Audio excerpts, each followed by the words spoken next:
Hola, profesor.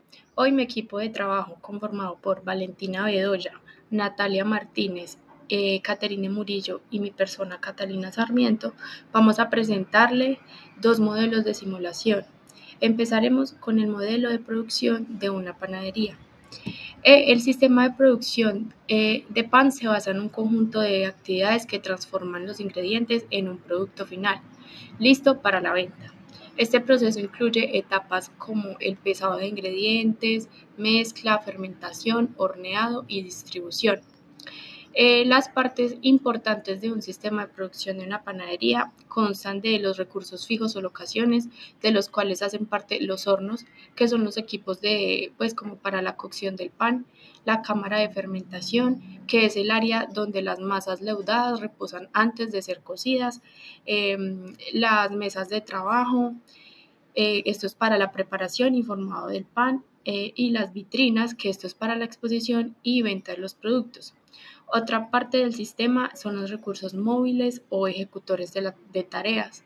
Dentro de eso están los panaderos y operarios, que son los encargados de llevar a cabo las tareas manuales y el manejo de los equipos. También están los carros y bandejas, los cuales son utilizados para el transporte de los panes a las distintas estaciones. Por otro lado, tenemos entidades. De este hacen parte los ingredientes, como lo son la harina, el agua, la levadura, la sal, el azúcar, entre otros insumos necesarios para la producción del pan.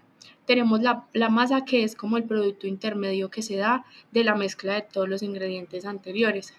Y por último, tenemos el pan, que es el producto final que se ofrece al cliente. Otra parte del sistema son las redes, que son como los pasillos de circulación, por los que pasan pues los operarios. Estos deben ser pues amplios para no tener como inconvenientes en la producción. También tenemos los arribos, que son lotes de unidades de ingredientes, clientes que llegan a la panadería y pedidos. Otros importantes partes del sistema son el procesamiento. El flujo de trabajo en la panadería se puede dividir en las siguientes etapas clave. Tenemos pesado e ingredientes. Estos se comienzan midiendo con precisión los insumos necesarios para la receta, lo cual asegura consistencia en el producto final. Mezcla y amasado. Los ingredientes pesados se mezclan hasta formar una masa homogénea. Este proceso se realiza en equipos de mezclado y, dependiendo de la receta, puede involucrar diferentes tiempos de amasado. División de la masa. La masa se corta en porciones que corresponden al tamaño de cada pan individual. Pues esta división se realiza de forma manual o también se puede hacer con uso de una máquina. Formado del pan. Las porciones de masa se moldean en la forma deseada, ya sea para los distintos tipos de pan que se hagan en la panadería, como lo es baguette, bollos, pan de molde, etcétera, pues antes de ser colocados en las bandejas. Otro procesamiento es la fermentación. Las bandejas con masa se colocan en la cámara de fermentación, donde permanecen durante un tiempo controlado hasta que la masa alcance el tamaño adecuado.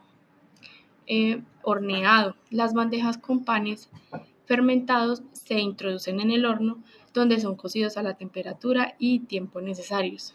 Revisión del producto. El pan cocido se inspecciona visual y táctilmente para asegurarse de que cumple con los estándares pues, de calidad. En caso de que este pan no sea apto, el producto se rechaza y se reincorpora al proceso como parte de la siguiente producción o de una nueva producción. Por último, en las partes del sistema, que es como el procesamiento, tenemos la distribución y venta. El pan que cumple con los estándares de calidad es enviado pues, a las vitrinas y estanterías, donde se pone a disposición del cliente final. Por otro lado, como parte del sistema tenemos los eventos, del cual hacen parte la llegada de materia prima, que este evento ocurre cuando pues, los ingredientes necesarios para la producción de pan llegan a la panadería. Tenemos nueva orden de producción. Este evento sucede cuando se genera pues, un nuevo pedido de producción. También tenemos fallas en las máquinas, que esto sucede cuando la máquina de trabajo, como los hornos, se dañan, y pues esto atrasa un poco la producción, ya que se le tiene que hacer su debido mantenimiento. cambios de operario. Este evento sucede cuando se realiza un cambio de operario de una estación a otra o inclusive pues cuando un operario no ha podido ir ese día laboral. Y por último tenemos daño de materia prima. Este evento sucede cuando durante el proceso de producción existen errores en el proceso de la masa. La siguiente diapositiva tenemos las variables del sistema, de las cuales hacen parte las exógenas, y en estas tenemos demanda de pan, la cual es influenciada por la cantidad de clientes y la variabilidad de los pedidos. También tenemos disponibilidad de insumos. Este afecta a la producción diaria en función pues a la disponibilidad de ingredientes. En las variables endógenas tenemos el tiempo de mezcla y fermentación, que estos obviamente pues determinan el ritmo de la producción. También tenemos el tamaño de las porciones de masa, lo cual afecta el peso y el tamaño del pan final. Tenemos la capacidad de la cámara de fermentación. Este define el número de panes o de masas que se pueden procesar simultáneamente. En la variable del sistema de entrada tenemos la cantidad de ingredientes. En las variables internas tenemos la capacidad de los hornos para saber qué cantidad de panes podemos hornear al mismo tiempo o simultáneamente. Y en la variable de salida tenemos productos horneados y pues las ventas diarias. Bueno, ahora como clasificación de las variables más importantes de un sistema de producción en una panadería, tenemos las siguientes. En función de tres características clave, es que si son discretas o continuas, si son determinísticas o estocásticas y si son estáticas o dinámicas. Por ejemplo, podemos ver que en la demanda de pan es continua, que se convierte en discreta pues ya en el proceso de venta. Es estocástica ya que depende de factores aleatorios como el comportamiento del cliente, y es dinámica porque cambia con el tiempo. Por ejemplo, podemos ver el tiempo de fermentación, es continua al ser una medida de tiempo. Es estocástica debido a que puede depender de condiciones variables como la temperatura, y es estática en tanto se aplica de manera fija en un ciclo de producción. Y ahí podemos ver la clasificación de todas estas variables importantes en un sistema de producción de una panadería. Esto nos permite entender mejor el comportamiento de cada variable dentro del sistema de producción y cómo se comportan estas variables bajo circunstancias diferentes. Bueno, ahora empezaremos a hablar sobre la eficacia y eficiencia en el sistema de la panadería. Para comenzar, pues la eficacia en una panadería se refiere a lo que es la capacidad de satisfacer la demanda de producción sin comprometer la calidad del producto. Mientras que la eficiencia pues se enfoca en un uso óptimo de los recursos, en este caso como los ingredientes, el tiempo de producción y la mano de obra. Para optimizar ambos aspectos pues podemos utilizar metodologías como lo son Lean Manufacturing para reducir los desperdicios, o también indicadores de desempeño como la satisfacción del cliente, el costo por producto o la tasa de desperdicio, y pues esto nos va a permitir identificar y mejorar estos aspectos que son claves para el proceso de producción. Ahora, pues siguiendo el hilo, ¿cuál es la mejora del desempeño de una panadería que vamos a generar mediante el modelo de simulación? Pues para eso nuestro principal objetivo es optimizar el proceso de producción de la panadería, reduciendo tiempos muertos, aumentando la capacidad de producción sin afectar la calidad del producto, que es una parte muy importante. Y para esto vamos a seguir una metodología, la cual está compuesta por la recolección de datos, pues en este caso son tiempos de operación, demanda diaria, capacidad de recursos. Pasamos a lo que es el modelado, pues acá se va a crear el modelo basado en el proceso o en el flujo de procesos de la panadería. Pasamos a lo que es la simulación. En en este caso, pues vamos a crear o ejecutar la simulación con diferentes escenarios y variables que nos permitan tener buena información. Y por último, pues el análisis de resultados, que es evaluar las simulaciones para proponer ideas de resolver problemas o mejorar algunos procesos dentro del sistema. Para eso pues necesitamos unos recursos, los cuales son un software, en este caso puede ser ProModel o Flexim, datos históricos que son importantes para poder hacer la ejecución, en este caso son pues tiempos de producción y demanda. Y pues tenemos el personal, pues necesitamos personal con experiencia básica en lo que es simulación, en este caso pues seríamos nosotros. Y pues siguiendo esto, ¿cuál es la metodología que vamos a implementar para el seguimiento del desempeño a la hora de ejecutar el proyecto? Pues primero el tiempo de ciclo, en este caso pues tiempo total que se toma producir una tanda de pan, el tiempo de inactividad, que son como los porcentajes o los periodos en los que los recursos no son utilizados, en este caso serían los hornos, y la tasa de rechazo, que son como los porcentajes de productos que no cumplen con los estándares de calidad o que salen defectuosos. Y con esta propuesta, pues las posibles mejoras que podemos obtener son la reducción de tiempos de fermentación, aumentar el número de hornos para cuando tenemos muchísima demanda, mirar cómo se puede comportar, y la disposición del personal durante horas pico para pues cumplir con la demanda y no tener retrasos. Bueno, ¿qué importancia tienen las réplicas o las corridas? Primero, la variabilidad y la precisión. Las réplicas, pues en la simulación van a permitir capturar la variabilidad inherente al sistema. En el contexto, pues, de nosotros de la simulación, que es la panadería, esto podría influir en las fluctuaciones de la demanda de los productos, los tiempos de procesamiento o los tiempos de llegada de los ingredientes o de nuestros materiales. Entonces, realizar múltiples corridas podrían proporcionar una gama de resultados que van a reflejar pues la variabilidad de los tiempos y va a ser crucial pues para obtener estimaciones mucho más precisas y fiables de nuestro sistema. El otro aspecto es la estimación de los resultados estadísticos. Con varias réplicas, pues es posible calcular las estadísticas como la media, la desviación estándar y los intervalos de confianza pues, de los resultados.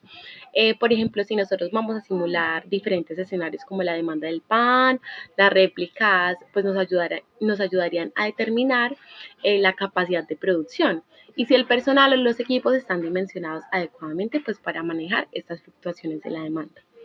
Por otro lado, tenemos la validación del modelo. Las réplicas pues, nos permitirían como validar la robustez del modelo de simulación. Si los resultados son consistentes a través de las diferentes corridas, pues esto sugiere que nuestro modelo va a ser un modelo sólido. Por ejemplo, en nuestra simulación, que es la panadería, esto podría significar que el modelo de simulación es confiable para predecir el rendimiento bajo de diferentes condiciones operativas. Ahora, ¿qué implicaciones tendría ignorar el concepto de las réplicas? Por un lado, tenemos los resultados sesgados. Ignorar las réplicas nos pueden llevar a resultados pues que no son representativos.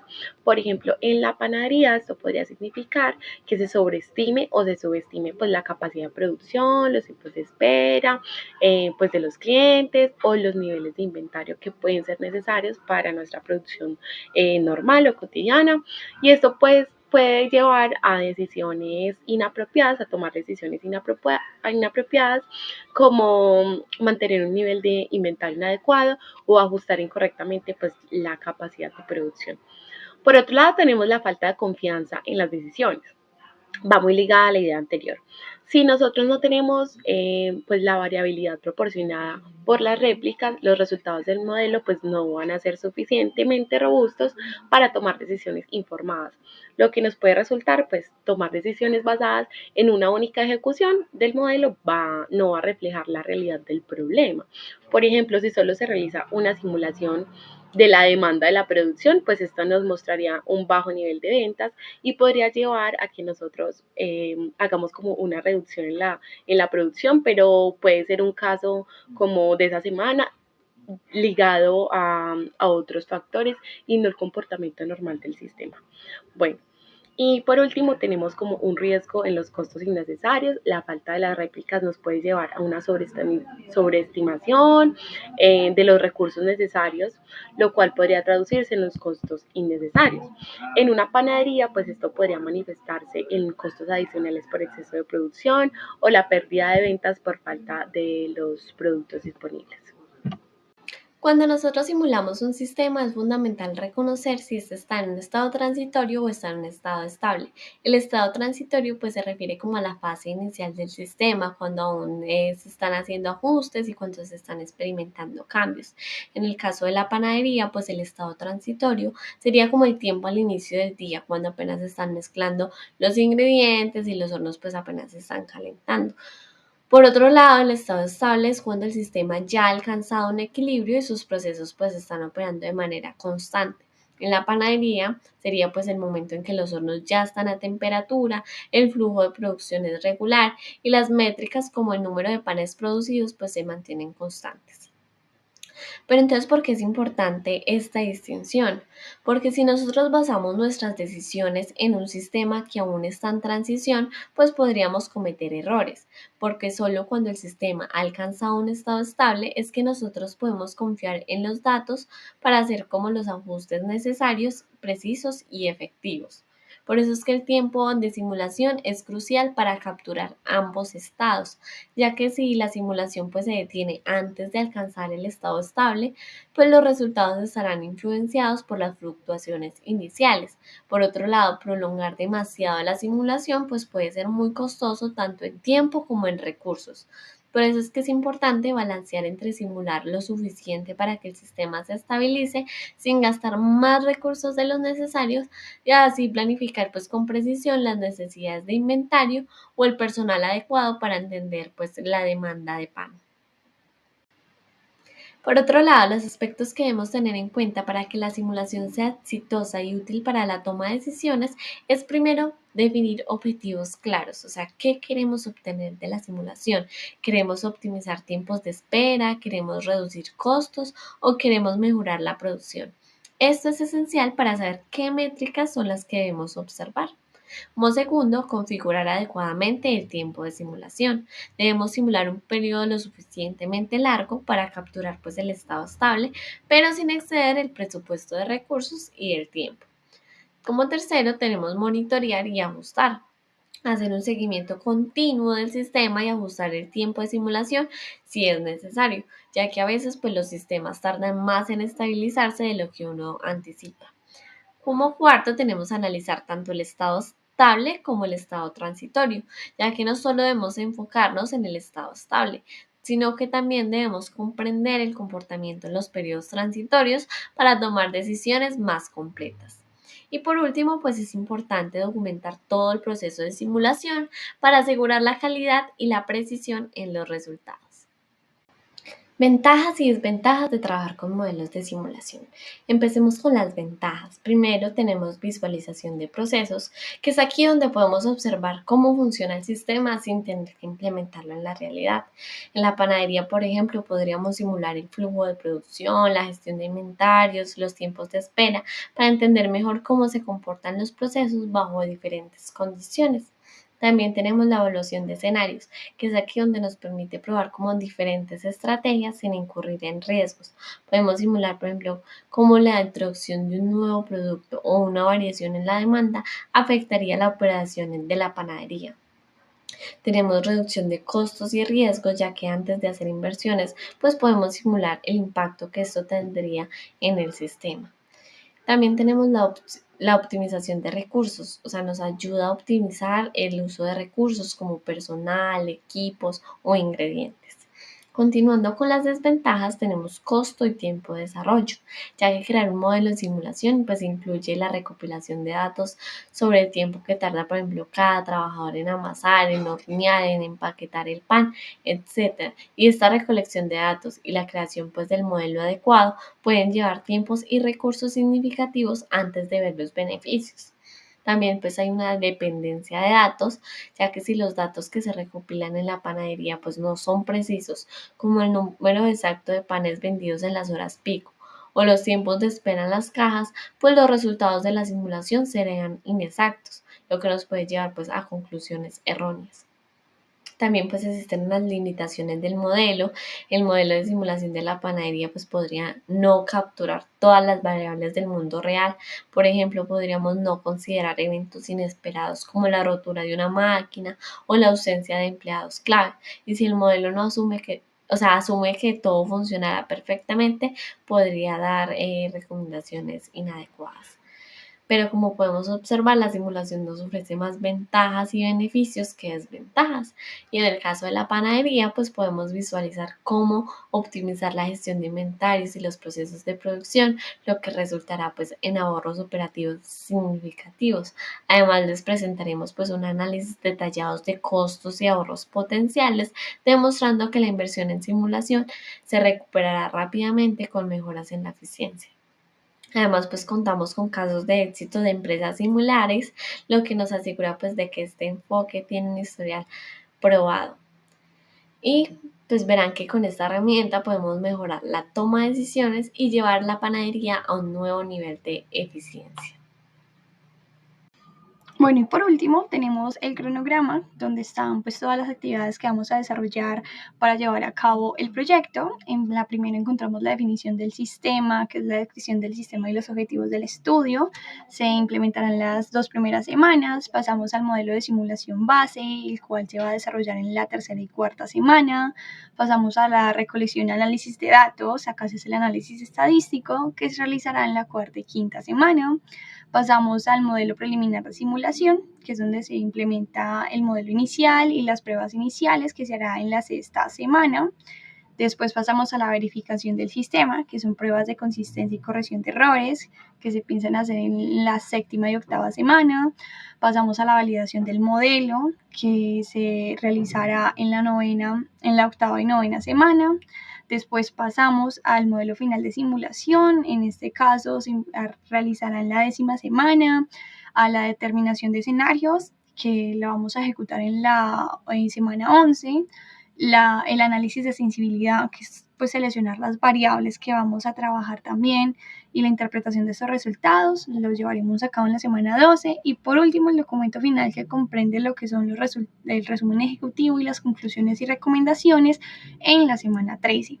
Pues con este cronograma tenemos un plan estructurado como una planificación que vamos a seguir para lograr obtener los resultados que queremos con la simulación de la panadería, y que con esto culminamos este sistema de simulación de la panadería. Ahora, pues pasamos al segundo paradigma de simulación de eventos discretos, que es la sala de urgencias. En este, pues, una breve descripción del sistema. Pues este proceso es una sala de urgencias que está diseñado para atender de manera rápida y eficiente a las personas que necesitan atención médica inmediata. Pues en esta descripción del sistema encontramos las partes del sistema, que son las locaciones. En las locaciones encontramos las camas, los consultorios médicos que se encuentran en el lugar, los equipos médicos necesarios para atender a las personas, las áreas de recepción y pues las salas de espera para los familiares, los pacientes. Pasamos a los ejecutores de tareas, que en este caso son 3, serían los médicos y enfermeras, los camilleros y técnicos médicos, y pues el personal administrativo que se encuentra en esa parte de sala de urgencias. Después pasamos al definir las redes y arribos. Las redes pues son los pasillos que conectan a las distintas áreas. Acá las podemos visualizar, que son los pasillos que van a llevar a las personas a los distintos lugares a los que deben ir, o a los que van a ser enviados. Y pues tenemos lo que son los arribos, que pues son los pacientes, que llegan de forma variable, y que ya sea que llegan por cuenta propia o en ambulancia. Después pasamos a lo que es el procesamiento de una sala de urgencias. En este encontramos de primero pues el ingreso y registro. Los pacientes pues se registran al llegar, proporcionando lo que es la información personal y detalles de la emergencia. Pasamos a lo que es el triaje. En este caso, en el triaje se hace lo que es la evaluación rápida para mirar si la atención es prioritaria, basada en lo que es la gravedad. Pasamos a la atención médica inicial, pues en este caso se evalúa al paciente, se toman los signos, se hace la solicitud de pruebas diagnósticas, que ahí es donde pasamos al siguiente paso, que son las pruebas diagnósticas. Acá se realizan esas pruebas adicionales que se necesitan para diagnosticar o para determinar el diagnóstico que necesita la persona. El siguiente paso sería ese que es el diagnóstico y tratamiento. Pues acá el médico revisa los resultados y puede dar el diagnóstico y el tratamiento necesario para cada paciente. A ese paciente se le hace un seguimiento. Ese seguimiento pues puede durar lo que recomiende el doctor también. Y por último, pues ya o se le da la alta o se ingresa al paciente. Esto pues siempre va a depender de la condición en la que se encuentra el paciente. Después pasamos a definir lo que son los eventos. Acá en los eventos tenemos pues la falta de personal, que pues la ausencia o escasez del área de las personas de salud. También lo que son los fallos de equipos médicos que se pueden dar así en cualquier momento y no lo tenemos previsto. Y el incremento abrupto en la demanda, ¿no? Que se aumente la demanda de pacientes en el área de emergencias y eventos externos como desastres naturales, ya pueden ser inundaciones, algo como la pandemia o una tormenta eléctrica, que se vaya la energía, etcétera. A continuación analizaremos las variables claves que afectan el desempeño de la sala de urgencias. Primero tenemos las variables exógenas como la tasa de llegada de pacientes que puede variar según accidentes, epidemias o incluso la hora del día. También los tipos de emergencia y la disponibilidad de suministros médicos, ya que todos esos factores están fuera de nuestro control directo. Por otro lado, tenemos variables endógenas como la disponibilidad de camas y de personal médico, ya que son factores que podemos ajustar internamente mediante la gestión de turnos y el uso eficiente de nuestras salas. En cuanto a las variables de entrada, destaca la llegada de los pacientes, un factor clave que afecta directamente la capacidad de respuesta de la sala de urgencias, pues la tasa de llegada no es constante y puede verse afectada por diversos factores externos.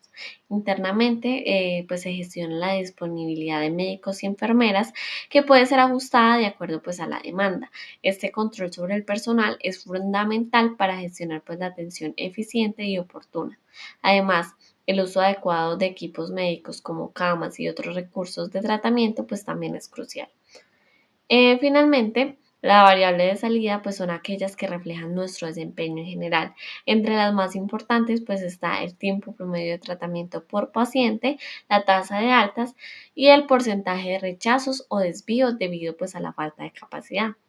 Esta variable nos permite pues evaluar cuán eficientes somos en la gestión de la sala y que también respondemos a las necesidades de los pacientes. Las variables del sistema se clasifican según su naturaleza. Por ejemplo, el tiempo de llegada del paciente es una variable continua, o sea, puede tener decimales, estocástica porque es incierta y varía aleatoriamente, y dinámica ya que la llegada de pacientes pues cambia con el tiempo.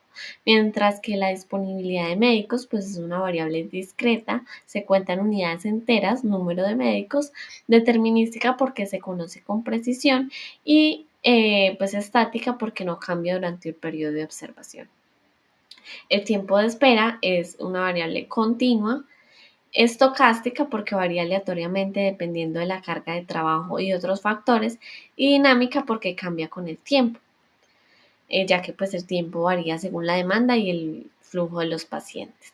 Y así sucesivamente con todas las variables. Bueno, por otro lado tenemos la determinación de la eficacia y la eficiencia. Por el lado de la eficacia, esta se refiere pues el grado del sistema en el que el sistema alcanza sus metas, cómo minimizar los tiempos de espera, cómo garantizar que los pacientes críticos pues sean atendidos rápidamente, asegurar la disponibilidad en las camas y pues el personal médico. En la simulación esto se podría medir mediante los indicadores claves de rendimiento como el KPIS, también como los tiempos promedios de espera para ser atendidos, las tasas de admisión de los pacientes críticos y no críticos, la tasa de abandono por los tiempos de espera excesivos y la satisfacción pues del paciente, que podría simularse a través de unas encuestas virtuales de la experiencia del usuario. Por otro lado, tenemos la eficiencia.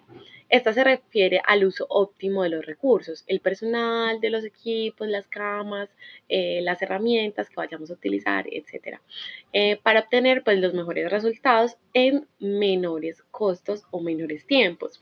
Los indicadores pues, para medir la eficiencia incluyen la utilización del personal, o sea, enfermeras, médicos, técnicos, y su capacidad pues, de todos los colaboradores para atender un número adecuado de pacientes. Por otro lado, tenemos la ocupación de las camas y la rotación de los pacientes, minimizando pues los tiempos muertos entre la salida de un paciente y la entrada del otro.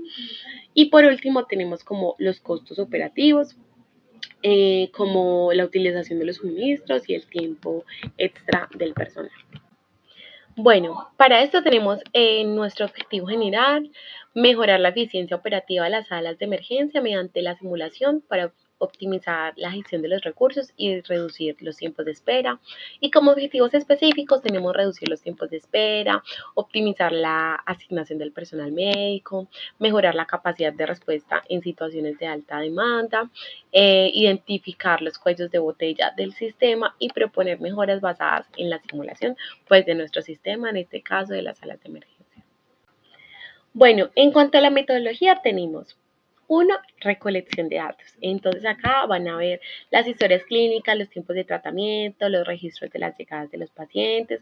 En otro lado tenemos el modelado, o sea, la definición de los procesos y flujos dentro del sistema, asignando pues los recursos y tiempos de cada etapa. En cuanto a la simulación tenemos el uso de los softwares pues para ejecutar los modelos de diferentes escenarios. En análisis de resultados tenemos la evaluación de las métricas clave como los tiempos de espera y los usos de los recursos. Y como recursos necesarios, pues tenemos software como FlexSim que nos ayuda a simular los datos históricos que son los registros de los pacientes, los tiempos de atención y también el personal que son los analistas, los médicos, los ingenieros en sistemas e industriales. Bueno, como posible mejora a nuestra propuesta tenemos la clasificación de los pacientes en el triaje. Entonces, mejorar pues la planificación de los turnos, la integración en los sistemas de información. Agilizaríamos con eso pues los procesos y podríamos dar una reorganización de las áreas de tratamiento para dar una mejor atención a nuestros usuarios. Como metodología de seguimiento de desempeño tenemos los tiempos de ciclo, que serían pues el tiempo total desde la llegada hasta la salida de un paciente. Tenemos también la tasa de rechazo, que sería el porcentaje de pacientes que no pueden ser atendidos, y el tiempo de inactividad, o sea, el tiempo en que los recursos no están siendo utilizados. Bueno, ahora, ¿por qué es importante pues las réplicas ocurridas en la simulación? Pues al obtener varias réplicas, eso nos permite pues obtener una muestra más robusta del comportamiento del sistema y pues eso permite lo que es la reducción del error de estimación. Eso es fundamental, además, porque nos permite capturar la variabilidad, que pues las réplicas permiten capturar esta variabilidad natural. Aparte de eso, pues nos brinda resultados más representativos al realizar varias réplicas, pues el análisis de los resultados promedia lo que es el comportamiento del sistema. Y pues aparte de eso, también nos permite la estimación de la variabilidad, que las réplicas pues permite calcular lo que son las medias estadísticas, como la desviación estándar, el promedio o los intervalos de confianza, lo que nos permite tener una información más precisa. Y entonces, ¿a cuáles son las implicaciones de ignorar las réplicas? Pues una de estas son decisiones no representativas, pues sin réplicas los resultados pueden ser inconsistentes o esas consecuencias pueden venir de situaciones atípicas. También, pues sin réplicas no se puede evaluar cómo podría responder la sala de emergencias, en este caso, en condiciones de estrés extremo, como cuando tenemos muchísima demanda. O además, pues en una sola corrida, el tiempo de espera promedio de los pacientes puede parecer razonable, pero sin múltiples réplicas pues no se puede conocer la variabilidad de este tiempo, que es pues muy necesario. Y aparte de eso pues también encontramos los falsos ahorros, que pueden pues llevar a una asignación incorrecta de recursos, lo que nos puede incurrir en costos, y pues con la simulación podríamos evitar todos estos implicaciones o problemas. Bueno, porque es importante reconocer si un sistema simulado se encuentra en un estado transitorio o en un estado estable. Primero, porque esto es crucial, ya que afecta la validez de los resultados de la simulación. En el estado transitorio, el sistema aún no ha alcanzado el comportamiento normal o el esperado, es decir, que está en proceso de estabilización.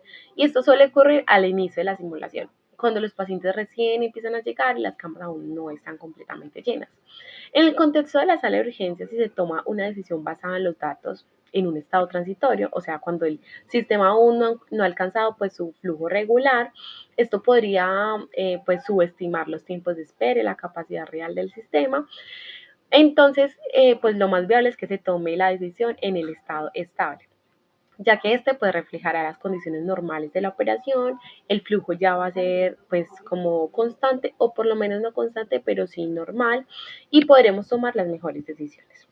Por otro lado, pues tenemos la pregunta: ¿qué relación tienen los conceptos con el tiempo de la simulación del sistema? Bueno, en el estado transitorio está relacionado con el tiempo inicial de la simulación, cuando el sistema aún está ajustándose a las condiciones de operación, y por tanto es importante pues definir correctamente el tiempo de simulación para asegurarse pues que este se excluya del periodo transitorio de los resultados finales. En la sala de urgencias, pues el tiempo de simulación debe ser suficiente para permitir que el sistema pase del estado transitorio al estado estable, donde las llegadas de los pacientes, los tiempos de espera y el uso de los recursos se mantengan en patrones regulares y sostenibles. Entonces, de simulaciones que son muy cortas podrían no capturar adecuadamente el comportamiento estable de nuestros sistemas, mientras que simulaciones pues demasiado largas pueden generar exceso de datos que no van a aportar gran cosa a nuestro trabajo. Las ventajas y desventajas de trabajar con modelos de simulación para una sala de emergencias de un hospital, pues son las siguientes. Como ventajas tenemos la toma de decisiones informadas. Un modelo de simulación permite evaluar varios escenarios sin interrumpir las operaciones reales de la sala de emergencias. Esto proporciona una visión más clara de las decisiones que mejorarán el sistema. Por ejemplo, se puede simular diferentes niveles de demanda de pacientes y ver cómo impactan los tiempos de espera, disponibilidad de personal y uso de recursos. Otra ventaja es la identificación de cuellos de botella. La simulación permite identificar con precisión los puntos del sistema donde se generan los mayores retrasos o ineficiencias, por ejemplo, falta de personal en turnos específicos o sobreutilización de las salas de tratamiento. Esto facilita la toma de decisiones para optimizar los recursos y minimizar los tiempos de espera. Tenemos la evaluación de estrategias sin riesgos. Se pueden mejorar nuevas políticas, estrategias de manejo de personal o redistribuciones de recursos sin riesgo para los pacientes o el personal. Por ejemplo, se puede simular la incorporación de más personal durante horas pico y ver el impacto sin incurrir en costos adicionales inicialmente. Tenemos la optimización de recursos. Un modelo de simulación ayuda a optimizar el uso de recursos, como lo es camas, personal o equipos, al prever cómo se comportarán bajo distintas situaciones de carga, pues esto reduce costos sin sacrificar la calidad del servicio. Tenemos la predicción y preparación para emergencias. La simulación puede prever cómo la sala de emergencias reaccionará ante desastres, accidentes masivos o picos estacionales de pacientes, lo que mejora la preparación y planificación ante eventos críticos. La mejora continua permite analizar ajustes constantes en el sistema en función de los resultados de la simulación. Se pueden implementar ciclos de mejora continua basados en simulaciones para ajustar el sistema a medida que cambian las necesidades o la tecnología. Mejora pues la satisfacción del paciente, obviamente, pues al reducir tiempos de espera y mejorar la eficiencia en la atención. Se aumenta la calidad del servicio y por lo tanto la satisfacción de los clientes. Ahora, como desventajas tenemos el costo inicial. Implementar un modelo de simulación puede requerir una inversión significativa en software, capacitación del personal y recopilación de datos. Sin embargo, a largo plazo los beneficios suelen superar estos costos iniciales. Tenemos el tiempo de desarrollo, pues desarrollar un modelo de simulación adecuado puede tomar tiempo, ya que es necesario recolectar datos precisos y diseñar el modelo para que represente con exactitud la sala de emergencias.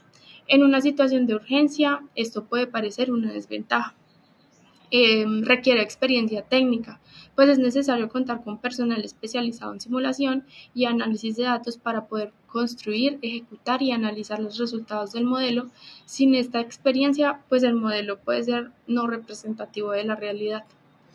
Se tienen limitaciones del modelo, pues ningún modelo puede representar completamente la realidad.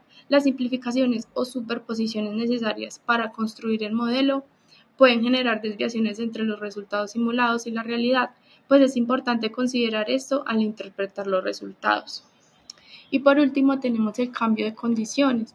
Pues si las condiciones en la sala de emergencia cambian, como lo es el ingreso de nuevas tecnologías, aumento de personal, cambios en políticas de salud, pues el modelo debe actualizarse continuamente para reflejar la nueva realidad, lo que puede requerir ajustes constantes. Bueno, pues en el momento de uno vender esta idea de modelo de simulación de un sistema para una sala de emergencias de un hospital, es que implementar un modelo de simulación en la sala de emergencias permitirá tomar decisiones informadas basadas en datos reales, optimizando recursos como personal y equipos, reduciendo tiempos de espera y mejorando la calidad de atención al paciente. La simulación nos brinda la oportunidad de identificar los cuellos de botella y probar mejoras en un entorno seguro sin interrumpir la operación diaria, lo que se traduce en ahorros significativos a lo largo del tiempo y en una mejor preparación para situaciones de alta demanda o emergencias masivas. Esta herramienta garantiza una mejora continua del sistema y en última instancia eleva la satisfacción de los pacientes y la. Por último, les presentaré el cronograma para desarrollar nuestro modelo de simulación para la sala de urgencias. Primero comenzaremos describiendo el sistema y definiendo los objetivos, lo que nos tomará 2 semanas. Desarrollaremos un esquema de flujo del sistema desde el registro hasta la alta del paciente, modelaremos los recursos como médicos y equipos y representaremos las interacciones como el flujo de pacientes y la asignación de recursos, lo que nos tomará 2 semanas. Recopilaremos los datos históricos sobre tiempos de tratamiento y llegadas del paciente y realizaremos un análisis estadístico, lo que nos llevará 3 semanas. Codificaremos el modelo en FlexSim, introduciremos los datos y los parámetros oficiales y realizaremos las pruebas básicas para verificar su funcionamiento, lo que nos tomará 2 semanas. Verificaremos la consistencia del modelo con pruebas y ajustaremos cualquier error en el flujo del proceso o la asignación de recursos y eso nos tomará 1 semana. Compararemos los resultados del modelo con los datos reales para garantizar la precisión del modelo, lo que nos tomará 1 semana y haremos ajustes finales en 1 semana. Simularemos diversos escenarios como alta y baja de demanda y variaciones a lo largo del día para evaluar el desempeño bajo diferentes condiciones en 2 semanas. Evaluaremos cómo los cambios en los recursos afectan los resultados, como los tiempos de espera o las tasas de rechazo en 1 semana. Y finalmente, documentaremos los hallazgos clave y propondremos mejoras basadas en los resultados de simulación en 2 semanas. El proyecto se completará en un total de 17 semanas, aproximadamente 4 meses, y este tiempo nos permitirá optimizar la sala de urgencias mediante un enfoque detallado y basado en datos. Y esto es todo por el día de hoy. Muchas gracias y quedamos atentos a cualquier duda o pregunta.